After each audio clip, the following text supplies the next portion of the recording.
حج کے موقع پر اللہ کے نبی نے تو صرف ایک بار حج کیا ہے. 10 ہجری میں نبی اکرم صلی اللہ علیہ وسلم نے حج کیا. اس حج کے اندر مینا کی میدان میں اللہ کے نبی نے کیا کیا؟ اونٹنی کی پشت پر سوار ہو کر، ننگی پشت پر اللہ کے نبی سوار ہو کر 5 گھنٹے مسلسل امت کے حق میں دعا مانگی. تپتی ہوئی دھوپ کے اندر اونٹنی کی پشت پر اللہ کے نبی دعا مانگتے ہوئے، حدیث میں نبی اکرم کی اس دعا کی کیفیت آ گئی ہے کہ یوں اللہ کے نبی دعا کرتے ہیں: اے اللہ میرے امت کو بخش دے، اے اللہ میرے امت پہ رحم فرما، اے اللہ قیامت تک آنے والے میرے امت کو اپنی حفاظت میں رکھ. اللہ کے نبی جب تھک جاتے تو ایک ہاتھ یوں نیچے رکھتے، دوسرے ہاتھ یوں اوپر کرتے. یوں دعا مانگتے مانگتے اللہ کے نبی کی دائیں ہاتھ مبارک جب تھک جاتے تو اللہ کے نبی اس ہاتھ کو نیچے کرتے اور اس ہاتھ کو اوپر اٹھا کے خدا سے دعا مانگتے: مالک میرے امت کو بخش دے. اس نبی نے اس امت کے ہمیں اتنی دعائیں مانگی ہیں، اور آج کی اس امتی کو نبی کی سنتوں کی پرواہ بھی نہیں ہے. مغرب کی طرز زندگی اپنانا اس امت کے لیے باعث فخر بن چکی. اس نبی کی سنتوں کی لاج، اس نبی کی سنتوں کے احترام، اس نبی کے نام کی تعظیم بھی اس امت کے دل سے کیا ہو رہی ہے؟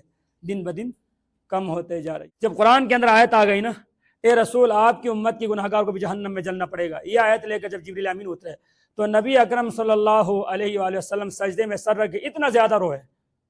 خدا نے کہا: ارفع راسک یا محمد، اے رسول سر اٹھا دیجئے آپ، سل تؤتا، جو مانگے آپ کو دیا جائے گا. محمد رسول اللہ کی زبان پہ صرف ایک دے: اللہم ارحم امتی، اللہم اغفر لی امتی، مالک میرے امت کو بخش دے، میرے امت پہ رحم فرما.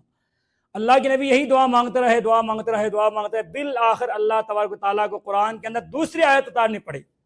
دوسری آیت وہ سورہ اعلیٰ کی آیت کہ وَلَسَوْفَ يُؤْتِيكَ رَبُّكَ فَتَرْضَىٰ، ان قریب اللہ آپ کو وہ سب کچھ عطا کریں گے کہ جس سے آپ کیا ہو جائیں گے؟ خوش ہو جائیں گے. جب یہ آیت اتری نہ تب اللہ کے نبی نے سجدے سے کیا کیا ہے؟ سر اٹھا دیا. آپ کی نجات کی اس نبی کو اتنی فکر ہے تو قرآن نے کہا: اے رسول وَلَا تُسْأَلُ عَنْ أَصْحَابِ الْجَحِيمِ، جہنم میں جانے والوں سے تجھے سوال ہی نہیں کیا جائے گا. نبی کی دل سینے میں کیا ہوتے تھے؟ تڑپتے تھے، پگھلتے تھے کہ میرے امت کا کوئی بھی فرد جہنم میں نہ ہو، ہر ایک جنتی بنے. لیکن اب یقینی بات ہے ہر کسی کی نصیب میں ایمان کہاں لکھا تھا؟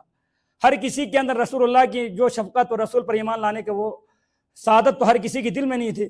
لہٰذا رسول اکرم صلی اللہ علیہ وسلم کو قرآن نے تسلی دی: اے رسول جو جہنم میں جانے والے جہنم میں چلے جائے لیکن آپ سے ان کے کوئی سوال نہیں ہوگا.